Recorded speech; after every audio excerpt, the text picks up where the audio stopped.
Bonjour à toutes et à tous, voici l'analyse du CAC 40 pour le lundi 11 juillet. Le CAC 40 est en train de revenir une nouvelle fois tester la ligne de coup de cette structure en tête et épaule que l'on définit depuis plusieurs semaines maintenant. Cette reprise est largement due à la bonne santé des marchés américains qui sont en train de redevenir relativement fermes après avoir montré beaucoup de résilience ces derniers temps. On surveillera attentivement cette semaine, bien entendu, mais surtout aujourd'hui, le comblement ou non du gap resté ouvert le 5 juillet dernier entre 4233 et 4216 points.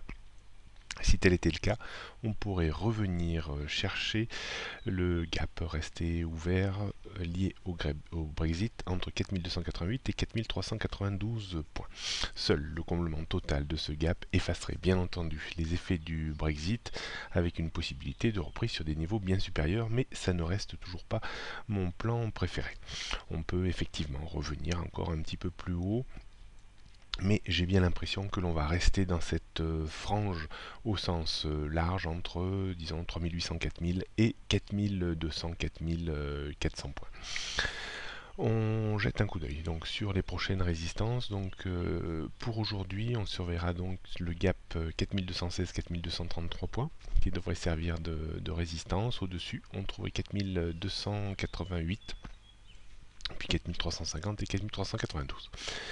Le support reste situé à 4160 en dessous. On pourrait de nouveau avoir une dégradation sur les 4100 points, niveau plus psychologique que technique, puis 4060, là un vrai niveau technique, puis 3995 et 3850 points.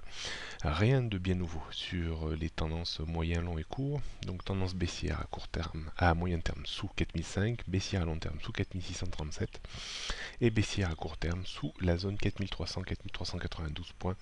Pour l'instant, on reste un petit peu large sur cette zone de retournement. On jette un coup d'œil pour terminer sur le futur CAC 40. On voit un excellent point d'appui que l'on pourrait situer entre 4160 et 4170 points. Une résistance que l'on pourrait fixer aujourd'hui vers les 4240, 4250 points, c'est-à-dire juste au-dessus du gap du 5 juillet dernier.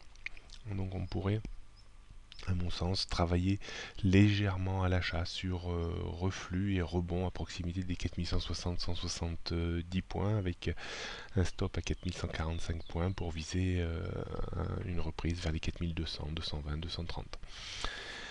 On pourrait s'appuyer également sur le gap du 5 juillet dernier pour vendre légèrement à découvert également sur extension haussière vers les 4240, 230-40 disons, avec un stop à 4260 points pour viser un reflux vers les 4200 points. Bonne journée à toutes et à tous et à demain.